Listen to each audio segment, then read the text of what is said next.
On dit dans la prière, Biyatra afkedwahi, Akadosh Baruch Hu, mon âme est entre tes mains.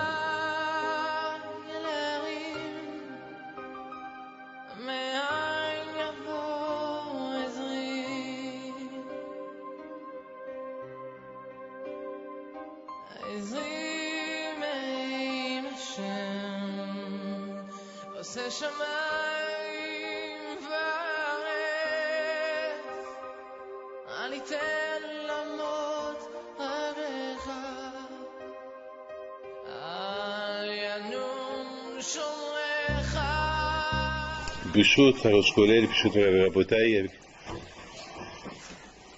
La paracha d'aujourd'hui, c'est la paracha la plus que toute l'année on parle de cette paracha. Toute l'année on parle d'Ivret Torah, Hizouk, Torah. Alors lorsqu'on arrive à cette paracha de Yitro, de quoi on va parler? Lorsqu'on arrive à paracha Yitro, de quoi on va parler? Parce que toute l'année on trouve toutes sortes de discussions, de thèmes pour parler sur des midotes, mais on voit que la paracha de Yitro, c'est la paracha du Ekar, c'est l'essentiel de toute la Torah, c'est cette paracha de Yitro. Et je me suis posé une question sur cette paracha de Yitro. C'est une question qu'on va poser aussi à Lyon cette semaine. Étant donné que cette paracha de Yitro, elle parle de Torah, Matan Torah, les 10 commandements, pourquoi Hachem il a fait que Moshe Rabbeinu, il doit monter à Har Sinaï et recevoir la Torah, et après il y a eu beaucoup de dégâts, les Bnei Israël ils ont attendu 40 jours, après ils ont fauté, ils ont fait le Hegel, et jusqu'à maintenant on souffre avec le Hegel, jusqu'à maintenant, Hachamim ils disent il n'y a pas une génération qui ne souffre pas à cause du Hegel. Pourquoi Akadosh Baruch Hu, il n'a pas fait qu'il donne en même temps les 10 commandements, et il donne aussi les 2 tables de la loi? Pour Hachem, ça y est du tout. S'il veut apprendre la Torah, Moshe Rabbeinu, en une seconde, il lui apprend. En une seconde. Vous savez, quand il met ses mains sur la tête de Moshe Rabbeinu, et voilà, point final. Et Moshe Rabbeinu, il va descendre avec toute la Torah dans sa tête. Et entre vous et moi, 40 jours, c'est assez. Pourquoi en 40 jours on peut tout apprendre? La Torah elle n'a pas de fin, la Torah. La Torah elle n'a pas de fin. Bon, 40 jours c'est avec un chiffre, 40 jours et 40 nuits, mais si Hachem Bémet il voulait apprendre la Torah à Israël, à Moshe Rabbeinu une minute, ça lui suffit, une minute. Donc Bémet, pourquoi Akadosh Baruch Hu il a fait ce que, en même temps, tout ce ra'ash, il y avait Shamoua Mimigazoun, il y avait un grand ra'ash sur Matan Torah, et total, il n'y a pas eu de vrai Matan Torah, étant donné qu'il n'y a eu que assez de libérotes. Mais la Torah elle-même, Moshe Rabbeinu a fallu qu'il monte à Sinaï et qu'il s'assoie avec Akadosh Baruch Hu, 40 jours et 40 nuits. Et là, c'est Akadosh Baruch Hu, il a étudié avec lui, il a écrit il doit parler, une fois qu'il a terminé, il a dit, bon, maintenant tu peux descendre. Une fois qu'il est descendu, les billets, ils ont déjà fait le Hegel. Alors, pourquoi Akadosh Baruch Hu, il n'a pas tout fait dans un seul panier? Et les 10 commandements, et Matan Torah, et le Hotabrit, et Ezat Hashem. Je crois qu'on aurait tous gagné. Lui, il aurait gagné, nous aussi, on aurait gagné. Lui, il aurait gagné que les Juifs ne font pas de Hegel, et nous, on aurait gagné, on a toute la Torah, et là, point final. Enfin, la question, elle est comme ça. Vous savez, mes amis, Rashi dit sur Yitro, Vaishma Yitro, Mashmu'a Shama'uba. Rashi sur place, il dit, il a entendu Ke'atem Souf et Milhamet Amalek. 2 choses. Alors, nous tous, on comprend que Bémet, c'est pas ça qu'il a entendu. Puisque la Torah elle-même, elle dit, Vaishma Yitro Koimi et Asher Asa Hashem, Li Yisrael Amo, Ki Utsa Hashem et Amo Merit Mitzrayim. La Torah, elle donne raison. La Torah, elle dit, elle parle pas de Ke'atem Souf. Et la Torah ne parle pas de Milhamet Amalek. La Torah dit pourquoi, qu'est-ce qu'il a entendu, il est venu, il a entendu qu'il y a eu Ke'atem Souf, il a eu ça. C'est pas écrit dans la Torah. Dans la Torah, c'est écrit uniquement, il a entendu que Hachem il a libéré les Israéliens de l'Égypte. C'est tout ce qu'il a entendu. C'est quoi ce hidouche là? Il a entendu, mais d'où Rachid apporte ça? D'où Rachid? Hazzi Shalom, il ne va pas inventer Rachid une phrase comme ça. Il doit avoir une simple route, il doit avoir quelque chose de raison. Parce que la Torah, il ne dit pas la Torah que Akadosh Baruch Hu, que Yitro, il a entendu que Atem Souf et Milchemet Amalek. Ça, la Torah ne le dit pas. Vous savez, mes amis,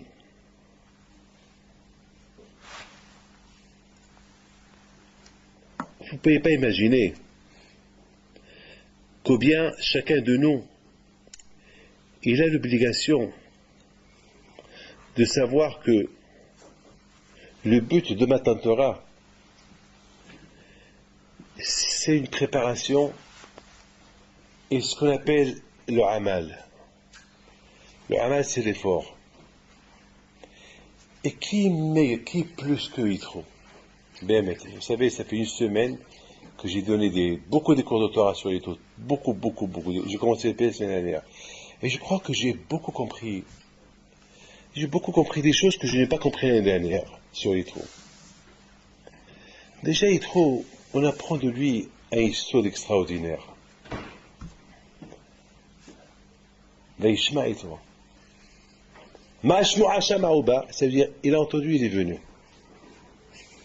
Qu'est-ce qu'il a entendu et qu'est-ce qu'il a poussé Yitro à venir? Hier soir, j'étais à une soirée. Je ne peux pas vous dire où j'étais. Dans une soirée hier soir. Et lorsqu'ils ont commencé à vendre les chambres, bon, c'est une institution ici à Paris, qu'ils ont construit une très, très grande école à Paris. Et ils ont vendu des chambres. Et alors j'ai écouté le prix des chambres, j'ai dit, mais qui va acheter? 28 000 € la chambre. Ils avaient 13 chambres à vendre.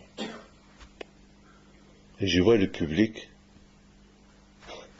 et je regarde bien le public, et j'ai dit, est-ce qu'il y a ici quelqu'un de 28 000 €? Peut-être il y a des nistarim, peut-être il y a des gens cachés, on ne sait pas, mais est-ce qu'il y a? Et après j'ai dit, donc j'ai parlé, j'ai dit, bon, s'il doit avoir, peut-être qu'ils achètent en anonyme. Parce que quand même, s'il y a 28 000 €, c'est quand même une grosse somme d'argent. Mais ça demande, c'est un effort de donner 28 000 €. C'est un effort. Et dans ma tête, j'ai commencé à dire, après tout, Hakadosh Baruch Hu, il veut qu'on construise les mosdot. Il veut qu'on construise des kolélim. Il veut qu'on construise des yeshivot. Mais avec quoi? Et d'autre côté, des problèmes d'argent de partout. Tamché des rabbanan, moi je suis bien placé de vous dire que beaucoup des gens qui font beaucoup de tzedaka, ils sont tombés. Au Baruch Hashem, il y a toujours des nouveaux. Baruch Hashem, il y a toujours des nouveaux. Quand je vois il apporte toujours des nouveaux. Mais pour vous dire, il y a toujours des tamché des rabbanan, ils reçoivent des coups. Jusqu'à qu'il y ait un nouveau tamché des rabbanan, bon, Akash prévoit encore un plus tard. Mais Baruch Hashem, entre-temps, j'ai commencé à voir. Et je me suis dit, et ceux qui vont acheter ces chambres-là, font un grand amal. C'est un effort de donner 28 000 € pour une chambre. C'est ça pour avoir un an. C'est un effort. C'est un grand effort. C'est un grand effort. Et finalement, Baruch Hashem, et les 13 chambres, ils ont été vendus, et d'autres ont été vendus. J'ai dit finalement, tu vois, Kadosh Baruch Hu, ça veut dire il dit, vous savez, le Maguid du Mizrach, Alav Shalom, il dit une phrase, il dit le plus grand Yitzhara, c'est le Zman. Le plus grand Yitzhara qu'il existe, c'est le Zman, le temps. Comment on va utiliser le temps? En quoi le temps va être utilisé? C'est ça le Yitzhara. Le Yitzhara, lorsqu'il sait que tu as un Zman, tu as un temps, là, il va être mis la pêche sur ce Zman-là. Mais vous avez bien remarqué que tous ceux qui sont améliorés bâtard, le Zman, il passe vite. Ça passe vite. Une fois, beaucoup de fois, ça m'est arrivé, je commençais à écrire la nuit, et chaque que je vois la montre, et je vois déjà, je ne suis pas loin du matin. Je ne suis pas déjà loin du matin. Et pourquoi? Parce que le Hamal, c'est le Zman, pour tuer le Tzara qui veut te prendre le Zman, il faut qu'il y ait le Amal. Il faut qu'il y ait l'effort. Je pense à Botaï que Akadosh Baruch Hu Vadaï, il aurait pu donner la Torah à Moshe Rabbeinu tchik-tchak en une seconde s'il veut. En une seconde, il lui donne. Tchik-tchak, Akadosh Baruch Hu. N'oubliez pas à Botaï qu'il y avait ce Rab Frida qui enseignait à son élève une fois la Torah, et une fois il a enseigné avec 100 fois, et il vient chez lui et dit non, Talmud, il avait en continu, il me dit il faut qu'on recommence. Mais attends, mais j'ai fait avec toi ce matin 100 fois. Oui, mais tu n'as pas fait avec moi une fois. Alors il a recommencé avec lui, il y a Tzabat Kol, et il est sorti Bat Kol, il a dit bon, puisque tu as fait ça, ton élève de Metev sera un Tamid Hacham. Et tout de suite, il devient un Tamid Hacham. Ça, chez Mifeu, tout de suite. Il y a beaucoup de rabbins, il y a beaucoup de sadikim, ils sont devenus, avec une bracha, ils sont devenus des Gdouli Israël, avec une bracha. Donc, Akadosh Baruch Hu, il peut le faire. Mais la différence c'est que Akadosh Baruch Hu, il a voulu que Am Israël, il se prépare pour recevoir la Torah. Et après, ils vont se préparer pour écouter avec 10 commandements. Et après, Moshe Rabbeinu va monter en haut. Et tous ces malades pour qu'ils recommandent. Et tout cela, pourquoi? Parce qu'Akadosh Baruch Hu, il veut que Moshe Rabbeinu, il veut qu'il y ait ce qu'on appelle un amal. Et d'ailleurs, n'oubliez pas une chose. Il y a un Gemara qui dit, une fois que Moshe Rabbeinu a étudié la Torah avec Akadosh Baruch Hu, après Moshe Rabbeinu a tout oublié. Il a commencé à pleurer. Pourquoi tu pleures? Ben justement, il a commencé à pleurer parce que la Torah niknit est là, Betsa'ar, la souffrance, la Torah, elle est niknit. La Torah, elle n'est pas niknit tchik-tchak. La Torah, elle n'est pas niknit comme ça. La Torah, elle est niknit mamash Betsa'ar. Betsa'ar avec beaucoup de amal. Et c'est la raison, Rabotai, je pense que de Yitro, on apprend quelque chose d'extraordinaire. Qu'est-ce qu'on apprend de Yitro? On apprend que Akadosh Baruch Hu, il a libéré les Bnei Israël de l'Égypte. Mais la vraie libération, elle s'est faite quand? À Kehat Souf. Parce que jusqu'à que les Bnei Israël n'ont pas traversé la mer, ce n'était pas encore une libération. La parole a été rodée par Ariam. Donc ce n'est pas une libération. Mais la vraie libération, c'était après Kehat Souf. Donc voilà déjà Rachid dit Bashwa Shama, il a entendu Kehat Souf. Mais maintenant, d'où Rachid, ça maintenant comprend. C'est très bien. Pourquoi? Parce que la vraie Géoula, elle est venue après Kehat Souf. C'est là la vraie Géoula. Donc ça, on peut dire que Rachid, il apporte, il comprend Kehat Souf, que du Passouk. Que Yitro, il a entendu que Hachem, il a libéré les Israël de l'Égypte. C'est quoi ma marche de libération? C'est lorsque l'Égyptien, était mort dans la mer. Ah, là, on comprend. Mais Amalek, malheureusement, vous savez, le Zohar Kadosh pose une question, il dit quoi? Il y a que Yitro qu'il a entendu Amalek et les Goyim. Ils n'ont rien entendu. Quoi? Il y a Yitro seul, Vaishma Yitro. Le Zohar donne réponse. Mais vous savez, c'est quoi la réponse, Mehmet? Yitro, il a compris autre chose. Yitro, il a compris, il a dit, attends, une seconde, mais pourquoi? Vous savez, lorsque quelqu'un a un problème, il faut qu'il réfléchisse pourquoi il a le problème. Il faut qu'il réfléchisse. Ce matin, j'ai reçu 3 femmes. 3 femmes, mais ceux qui les voient, ils n'ont pas l'air de juifs. Ils n'ont pas l'air de juifs. Mais d'ailleurs, même ceux qui faisaient rentrer les gens ce matin me disaient, je ne sais pas s'ils sont juifs ou pas. Donc, je ne sais pas, ces 3 personnes, ils vont rentrer maintenant. Et en les voyant, mamash, on ne voit pas. On ne dirait pas. Alors, pour savoir s'ils sont juifs ou pas, quand je t'appelle, on entend les noms. Parfois, on entend des noms bizarres. Chantal, Virginie, Françoise. Je ne sais pas des noms.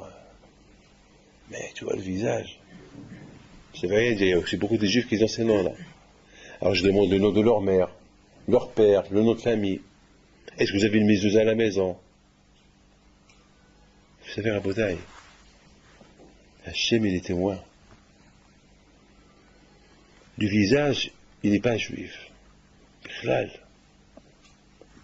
Alors j'ai découvert que ils ne font rien de Torah et Mitzvot. Rien. Et en plus, les trois, ils ne sont pas mariés avec des juifs.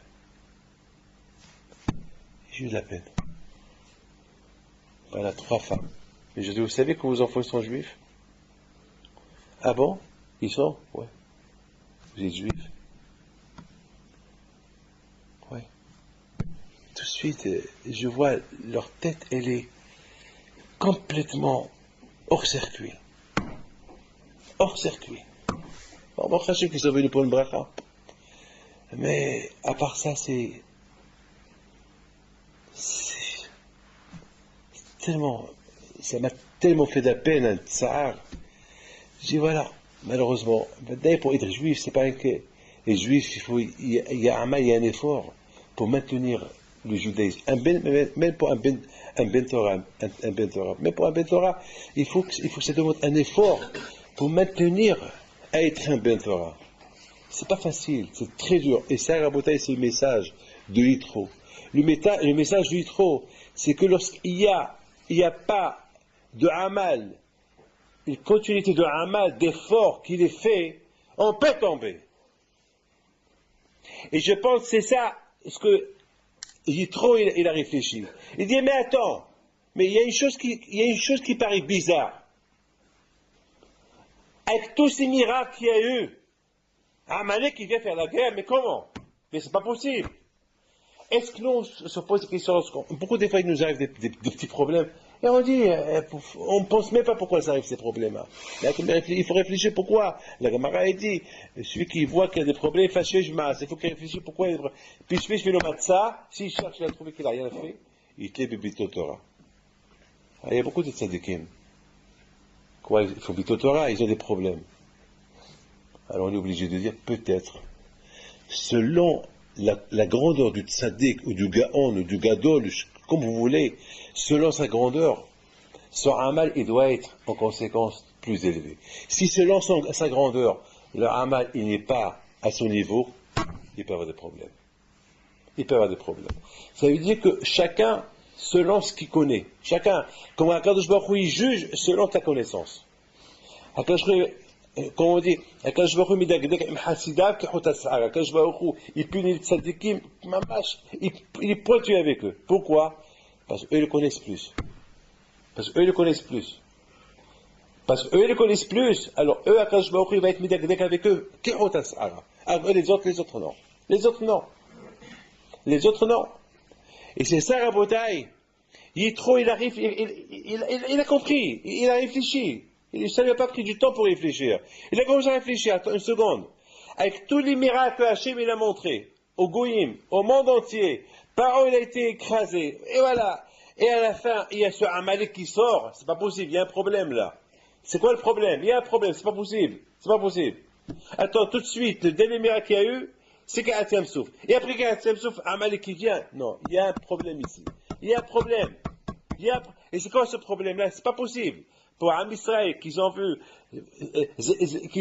élever et eux, il y a un qui sort leur faire la guerre, peu n'importe qui, quelle puissance elle va leur faire sortir. Et surtout, ils parlent de Amalek, un petit tribu qui comme ça, il leur fait un bisayon, c'est pas possible. Donc, il est arrivé à comprendre. Il a compris que, il y a ici un manque de Amal. Il y a ici un manque de Amal à chez Torah, c'est ça. C'est la raison pourquoi il trouve tout de suite. Qu'est-ce qu'il a fait? וישמע יתרו, מה שמוע שמע ובא, כי אתם סוף, מלחמת עמלק. Et מלחמת עמלק, tout de suite, ça l'a poussé à venir, tout de suite, pour se convertir. Ça, on a vu un amal de Yitro. Et je pense que c'est la raison pourquoi je pense. C'était paracha, elle prend le nom de Yitro. Parce que Yitro, c'est du verbe yoter. Yoter, c'est plus. Et c'est quoi plus? Plus avec un amal. Quelque chose supplémentaire. Il a fait un plus. Il veut nous apprendre quelque chose de plus. C'est-à-dire lorsqu'il y a un plus. Parce qu'il y a un homme qui étudie la Torah, il y a un plus. Quoi le plus? C'est le amal. C'est l'effort. Lorsqu'il y a un effort de l'étude de la Torah, alors c'est ça qui fait qu'on donne l'importance à la Torah. Et justement, Rabotai, c'est la raison, je pense, pourquoi il dit, c'est quoi Amélim? Il faut faire des efforts, parce que lorsqu'on fait des efforts dans la Torah, alors les mitzvot, on va les faire avec amour, avec joie. Et tout. Et même le erech, c'est très important de donner le erech à la Torah. Et je pense, Rabotai, que lorsque on ne donne pas le erech à la Torah, c'est là que Amalek vient. Vous savez, vous connaissez toute cette histoire, cette fameuse histoire de Rabbi Yochanan. J'adore cette histoire, je l'adore. Qu'une fois, il marchait avec un de ses élèves, et il se promène, et il marche, et voilà Rabbi Hanan, je crois que c'est Rabbi Hanan, si je ne me trompe pas. Oui, je crois que c'est 100% Rabbi Hanan. Il dit à son élève, tu vois, cette auberge-là? Il lui dit, oui. Cette auberge-là, elle m'appartenait avant. C'était à moi. Ah bon, alors on peut rentrer là-bas? Non, non, je l'ai vendue. Elle est plus à moi. Ah bon? Et pourquoi tu l'as vendue? Pour alléger un peu mon temps pour aller étudier la Torah. L'élève ne répond pas.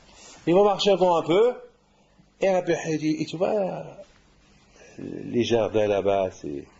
Oui, ça aussi c'était à moi. Ah bon? Et alors, on peut aller cueillir quelques fruits? Non, non, je l'ai vendu elle aussi. Tu l'as vendu cela? Pourquoi? Pour ma bénéchassé, ma bédéaga, et voilà, pour alléger un peu, et pour aller étudier. Et chaque fois, il dit, ça c'était à moi, et ça c'était à moi. Et à un moment donné, il dit, attends une seconde. Et il te reste quelque chose? Il dit, wallo. Il n'y a plus rien. Et l'élève, il a commencé à pleurer. Et Rabbi Yochanan lui dit, pourquoi tu pleures, mon fils? Il dit, qu'est-ce que tu as laissé pour ta vieillesse? Une fois que tu es vieux, avec quoi tu vas vivre? Et qu'est-ce que tu as laissé pour ta vieillesse? Il a dit, pour ma vieillesse. Et je dis, attends, tu ne penses pas que j'ai fait une bonne affaire? Tu penses à ma vieillesse. Mais dis-moi, est-ce que j'ai fait une bonne affaire ou pas?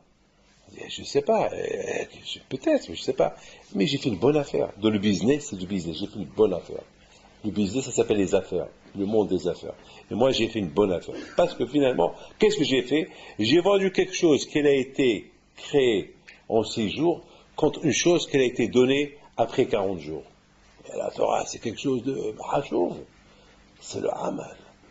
Même Akadosh Baruch Hu, il aurait pu, Akadosh Baruch Hu, donner la Torah à Moshe Rabbeinu, tchik-tchak, tac, avec une bracha.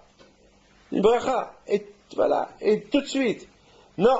Hakadosh Baruch Hu, il a voulu montrer à Moshe Rabbeinu, Hakol nikna be'amal. Bon, je ne vais pas rentrer dans les détails, pourquoi 40 jours et pourquoi pas plus. On reste dans le système, quoi. Hakadosh Baruch Hu, il veut nous enseigner une étude que Hakol nikna be'amal.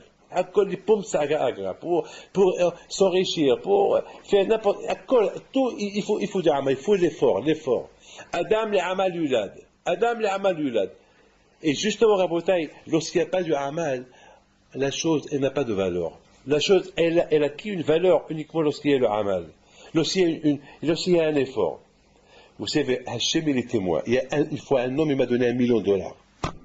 Comme ça, il est venu à l'aéroport du Canada à Montréal, il m'a dit, aujourd'hui, j'arrive en avion spécial, je vais te faire rire. C'est une histoire, c'est avec ce $1 million, il y a 12 ans, que j'ai commencé la yeshiva d'Ashdod. Et celui-là m'a dit, Rabbi David, je vais faire une affaire cette semaine, je vais réussir, et tu vas voir, je vais te faire sourire. Et tu vas sourire. Et à l'époque, celui qui me donnait $1 000, c'était Zamak, c'était, waouh, $1 000, c'était Machio. Et j'ai rigolé dans la tête, j'ai dit, celui-là m'a donné $1 million, mais bon, il rigole, celui-là. Et finalement, Rabotai, et je reçois qu'au téléphone, il me dit, aujourd'hui, je viens te voir. Je dis, pourquoi? Il faut que je te voie. Mais là, j'ai pas eu un Hava Amina, j'ai même pas pensé qu'il allait me donner cette somme-là. Et voilà, il vient, il me regarde, comme ça, face à face à l'aéroport, comme ça, il me regarde.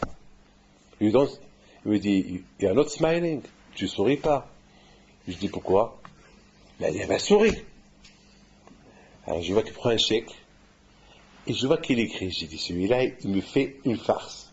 Celui-là, il rigole. Celui-là, c'est pas possible. Il est venu pour se moquer de moi.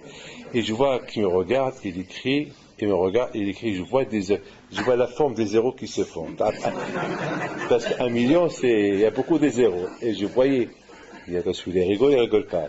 Mais peut-être qu'il écrit, il me dit, tac, open, ouvre. J'ouvre, je vois $1 million. Je le regarde. Je lui dis, thank you. Merci. Il me dit, vous ne souriez pas, vous n'êtes pas content? J'ai dit, ah, ça va. Merci. Bémouna chez les mains.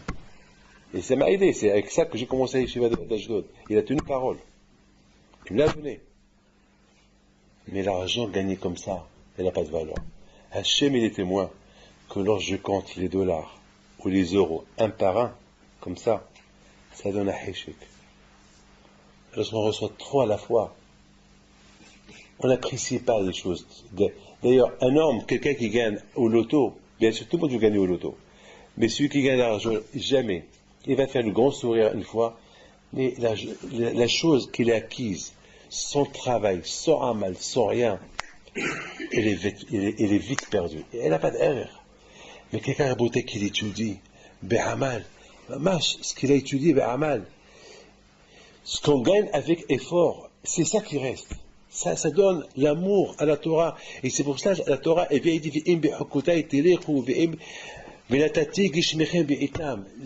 la chose qu'il acquise avec effort. Et c'est ça, mes amis, c'est pour ça la paracha du Yitro, elle prend le nom du Yitro. Pourquoi elle prend le nom du Yitro? Parce que, parce qu'il a entendu, il est venu. C'est un effort de venir. Mais c'est un grand effort de venir. Il était presque un roi. Tout le monde qui lui embrasse les mains, tout le monde qui fait kavod, tout le monde qui vient et se procède devant Yitro.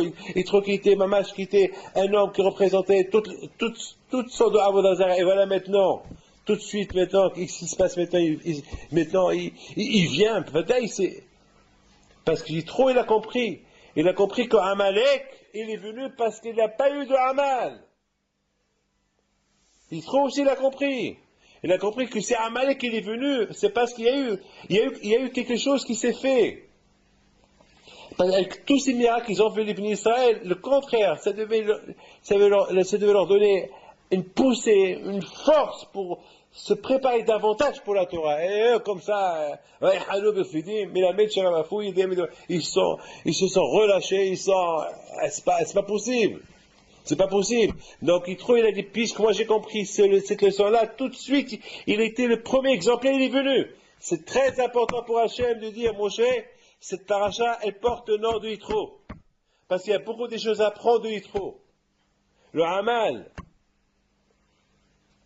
Vous savez, à Botaï, vous connaissez cette fameuse histoire de Ben-Azar Ben Arach avec ses frères, avec ses copains, lorsqu'ils se sont promenés un peu, non, ils étaient à la yeshiva, et là, ils étaient sur le chemin pour retourner chez eux, pour aller dans une autre yeshiva. Et voilà, ils arrivent à un carrefour, et ils voient comment ça s'appelle, des indications tout droit, c'est de tel endroit, tout droit à gauche. Il s'arrête, tout le monde s'arrête. Abelazar, qu'est-ce qu'il y a? Pourquoi tu.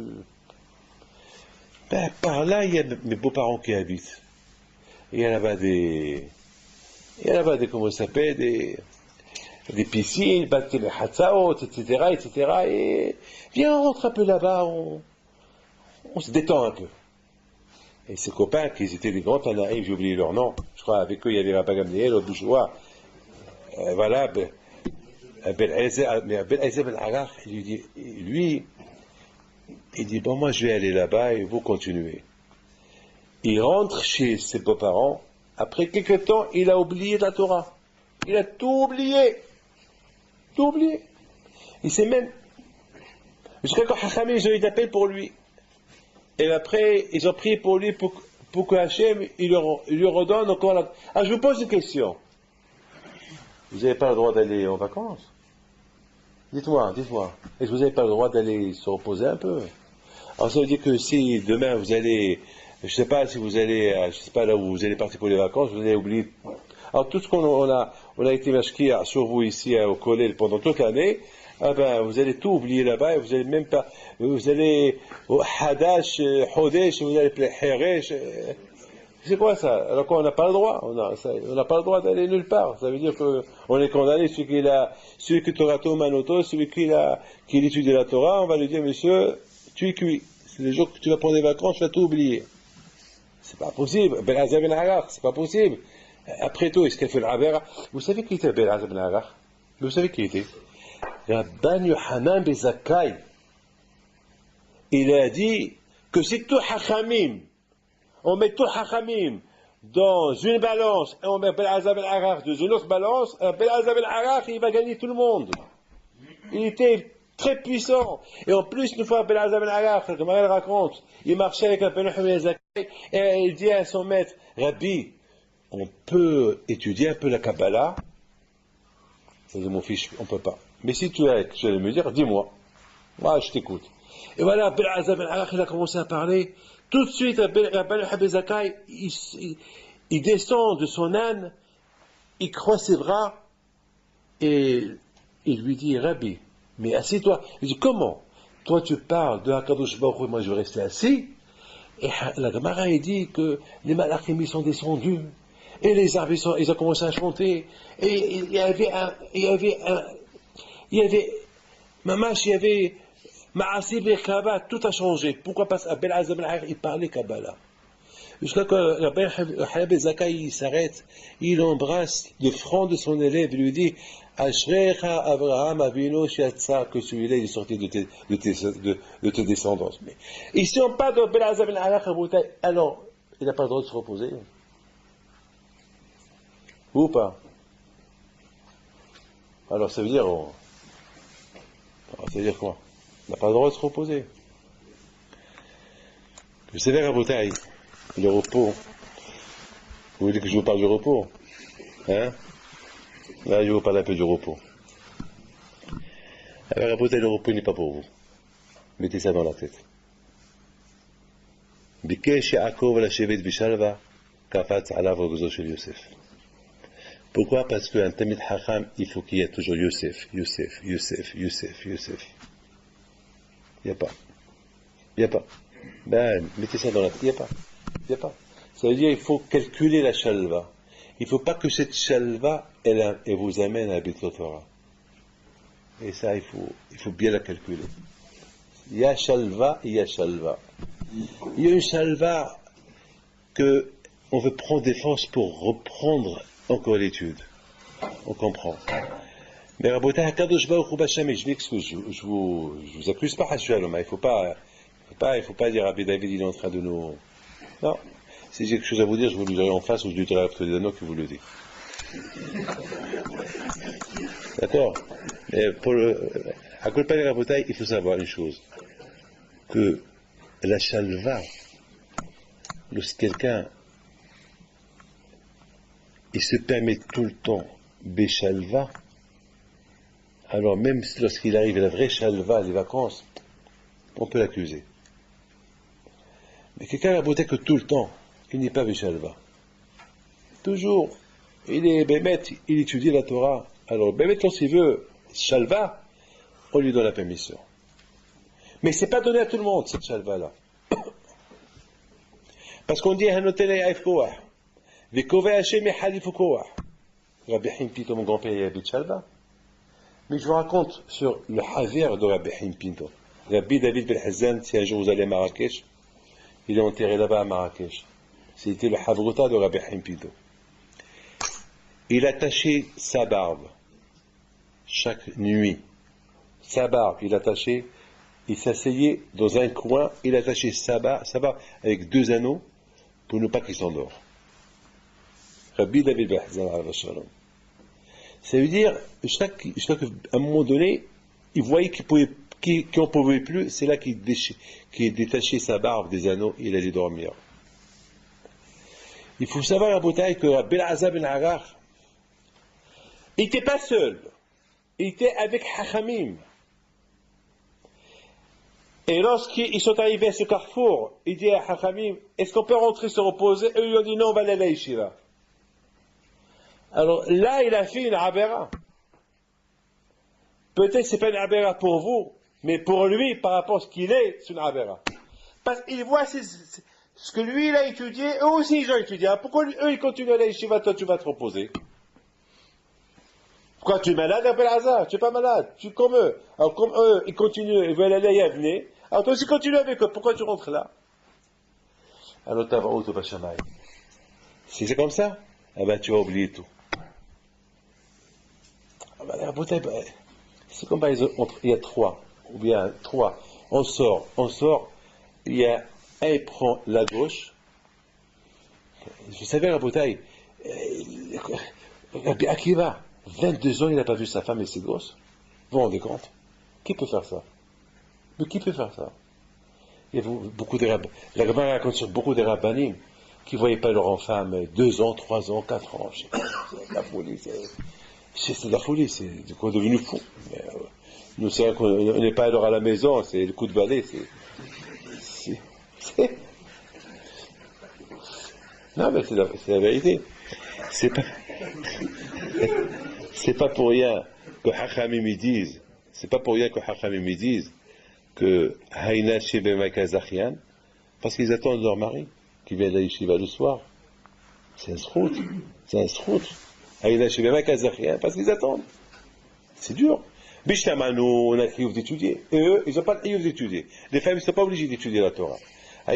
Or, puisqu'ils n'ont pas l'obligation d'étudier la Torah, ils ne comprennent pas qu'est-ce qu'on fait à l'Aïshiva. Ils ne comprennent pas. Et s'ils arrivent à comprendre, eh ben, tu arrives à comprendre, ça demande un grand effort de comprendre. Une femme qui comprend, ça demande un grand effort. Alors, puisque tu as réussi à comprendre pourquoi ton mari vient en retard de l'Yeshiva, alors, lorsque Mashiach il viendra, tu vas ressusciter Tchiat Amitim. Parce qu'il n'y a que Kitat Orot Alecha, que uniquement ceux qui ont la Torah, l'étude de la Torah, c'est eux qui vont ressusciter Tchiat Amitim. Mais pas ceux, alors, et les femmes, comment? Parce qu'ils attendent. Ils donnent le chinuch à leurs enfants. Ils attendent leur mari qui vient d'Aïshiva. Ça demande un grand effort. Déjà, toute la journée, il n'est pas à la maison. Et même le soir, il vient en retard. C'est un effort. Tout le Olam Abba, et tout le Olam Hazé, ça demande lorsqu'il y a l'effort dans l'étude de la Torah. Et tout Zoch, mais on comprend Rabbi Akiva. On comprend Be'azah ben Arach. Pourquoi? Vous savez, peut-être je termine avec ce que je vais vous dire maintenant.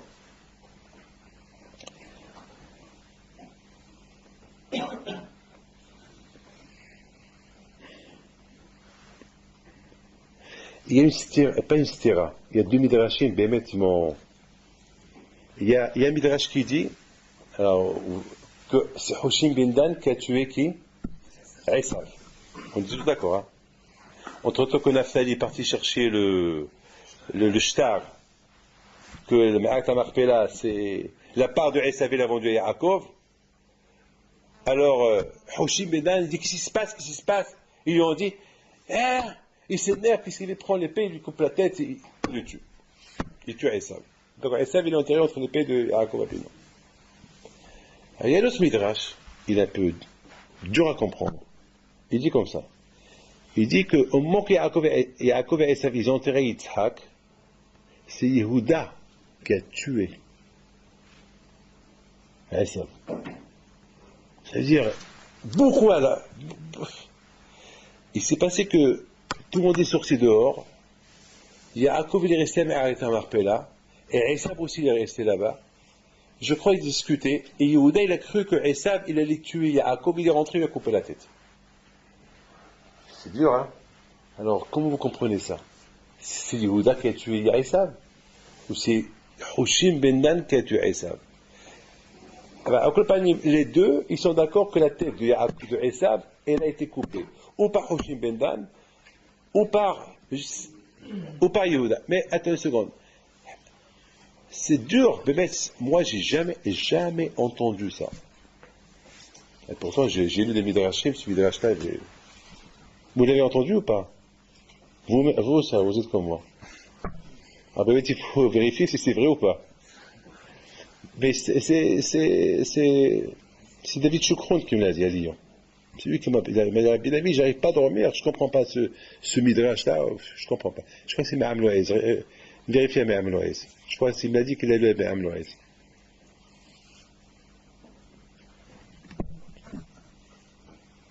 Et je pense que je suis en train de vous dire, on peut comprendre. Vous savez que Hachamim me disent que tous les Tannaïm, tous les noms qui sont écrits dans la Gemara, ils ont un pouvoir de faire Tchiat Amitim. Ils ont ce pouvoir de faire Tchiat Amitim. Il y a une femme qui m'a raconté ce matin. que sa fille, elle s'est noyée. L'ambulance, elle a pris. La fille était morte. Ce matin, elle me l'a raconté. Et la pauvre, elle évoquait le zérout de Rabbi Meir Alanes. La pauvre, elle a une seule fille. Elle n'a pas d'enfant. Elle pleurait. Rabbi Meir Alanes, Moulnes, fait un miracle. Le temps que l'ambulance elle arrive à l'hôpital, le bébé était vivant. Personne ne comprend. Alors, Rabbi David, les médecins, ils ont dit décédé. Les médecins ils ont même pas ouvert la tête. Ils ont, c'est la prière, le courage de la tfila. Le courage de la tfila, c'est tout. C'est une femme, c'est pas une femme d'arabe. Une femme. L'aïmouna qui est là, c'est tout. Chaque Tana que la Gemara, elle cite son nom, c'est qu'il a le courage de ressusciter le mort. Moi, je dis que Bémet Yehuda, il a tué Esav. Il a coupé la tête. Il n'est pas mieux que Rabbi Yohanan. Il s'est saoulé avec Rav Kahana. Ils se sont bien saoulés à Purim. Et Rabbi Yohanan, il voit Rav Kahana, il le regarde. Il dit, viens, on va jouer toi et moi. Et il prend le couteau, viens, on va faire. Moi, je suis le chouhet, et toi, tu es la vache. Ah bon? Et Rav Kahana, il a fait la vache. Et Rabbi Yohanan, il prend le couteau, et il lui coupe la tête. Maman qui lui a coupé la tête, il a commencé à rigoler avec lui, et après il s'est endormi. Et le matin il se réveille, et il voit du sang de partout. Il voit la tête de son copain, Rapahana, qu'est-ce qui se passe? Ouais, il s'est rappelé, ouais, qu'est-ce que j'ai fait? Et tout de suite il court, il prend la tête, il la recolle, il dit, Kahana, Achoya, lève-toi. Il s'est levé, il a ressuscité. L'année d'après, il a dit, viens, on va faire Purim. Il a dit, non. C'est pas toujours qu'il y a des miracles. Non. Non. Pour vous dire, moi je dis que Béhémet, Yaakov Abinu alav shalom, que Yehuda, il a tué Esav. Et Yaakov, il a pris la tête de Esav, il l'a remis à sa place, il a ressuscité. Pourquoi? Parce que Yaakov, il est encore vivant. Yaakov, il est encore vivant. Parce qu'Yitzhak, il a dit, le Shakol Kol Yaakov, en Yadaim de Esav. C'est-à-dire que Esav, il rappelle Yaakov qu'il faut qu'il y ait Kol Yaakov. Tant que Esav existe, il faut que Yaakov il se rappelle qu'il étudie la Torah. Il faut qu'il se rappelle que si il bat l'âme, Shalom, que si il se relâche de la Torah, il y a Esav qui est là. Et s'il le tue, et si qui va réveiller Esav? Pardon, qui va réveiller Yaakov? Donc, Mouchach Lomar, obligé de dire que Yaakov, il a repris la tête de Esav, il l'a recollé. Et d'ailleurs, n'oubliez pas ce que la Gemara dit, que Rachid rapporte, Rivka, il dit Yaakov, Lama eshkoletrem, shtechem, veyom echad. Donc, de là, on pense que Yaakov, il a dit, fais kavahame. Ma mère, elle a dit, pourquoi je vais vous perdre les deux? Alors, puisque je suis encore vivant, lui aussi doit être vivant. Donc, il a ressuscité. Et c'est une fois que Yaakov est mort, c'est là que Hoshim l'a tué. Donc Esav a été tué deux fois. Il a été coupé la tête deux fois. La première fois et la deuxième fois. Mais la première fois, pourquoi il lui a coupé la tête, pourquoi il lui a remis sa tête en place, et il a ressuscité? Parce à cause du Hamal. Parce qu'Esav, il rappelle le Hamal de la Torah. Donc à Bretagne, c'est ça la paracha de cette semaine. La paracha de cette semaine, c'est Yitro. Yitro, c'est Yoter. Yoter, c'est pas un mois. C'est un yoter. Yoter, ça fait un plus. On apprend un plus. Et ça, Rabota, ici, de cette paracha, on n'apprend pas le écart de la paracha, qu'il faut être amélé Batora. Alors on va, quand est-ce qu'on va apprendre? Et c'est la raison, Rabota, pourquoi? Moshe Yidaber, Elokim, Aleno Bekol, c'est vrai, c'est une belle paracha, c'est. Moshe monte chez Akadosh Baruch Hu, il redescend, et Akadosh Baruch Hu, il dit, Akadosh Baruch Hu dit, Lechat Rebam, va avertir les Bnei Israël. Il dit, j'aurais déjà dit, non, encore. C'est-à-dire, encore, il faut, et à tel point, quand Akadosh Baruch Hu a donné 2 jours, Moshe, qu'est-ce qu'il a donné? 3 jours. Il ajoute encore 1 jour. Ça veut dire que tout l'Inyan, c'est ajouter. Lorsqu'on ajoute, on réussit. Et c'est ça, la paracha de cette semaine. La paracha de cette semaine, il faut toujours ajouter. Il ne faut pas être martyr. Il ne faut pas Il ne faut pas diminuer, il faut toujours penser à ajouter. Penser à ajouter. Il ne faut pas penser à diminuer. Et lorsqu'on pense à diminuer, on perd. Il y a une grosse perte. Il faut toujours penser même la Etza de Yitro, à Moshe Rabbeinu. Moshe Rabbeinu, tu veux tout faire toi-même. Et pourquoi Moshe Rabbeinu voulait? Parce que Moshe Rabbeinu voulait tout faire. Mais de l'autre côté, Yitro lui dit, non, tu ne peux pas tout faire, tu ne peux pas juger tout seul. Il faut apprendre à d'autres. Comme ça, d'autres aussi, ils vont apprendre de toi. C'est toi qui vas faire toujours le amal, alors eux, ils vont attendre. Alors, ils vont attendre, tu vas être me battre le temps, mais devraient Torah. Et tu vas avoir une queue de 2-3 kilomètres. Et qu'est-ce qu'ils vont faire pendant 2-3, ils vont attendre soit que tu les juges, et c'est le bito Torah. Alors que toi, tu veux qu'il y ait Amalat, alors pour cela, il faut donner Saré Meot, Saré Asarot, Saré Hamishim, Saré Alafi, comme ça. Et si tu fais ça, toi, tu vas réussir, eux, ils vont réussir, tout le monde va réussir. Tous les cas, c'est d'apprendre et d'apprendre. Donc, la semaine prochaine, c'était une erreur demain matin, donc demain matin, il vient par Shlomo Hamas, c'est la semaine prochaine. Bon, j'espère, que vous êtes allés. Et j'espère, avec les deux Akadosh Baruch Hu, que cette paracha, il faut bien l'étudier, essayer de l'aller avec des farshim. Lisez-la avec des farshim. Il faut, donnez-vous la tête pour bien la comprendre. Il y a beaucoup de choses. Maman, je vais apprendre cette paracha, et que Dieu vous donne le bracha v'atzlach.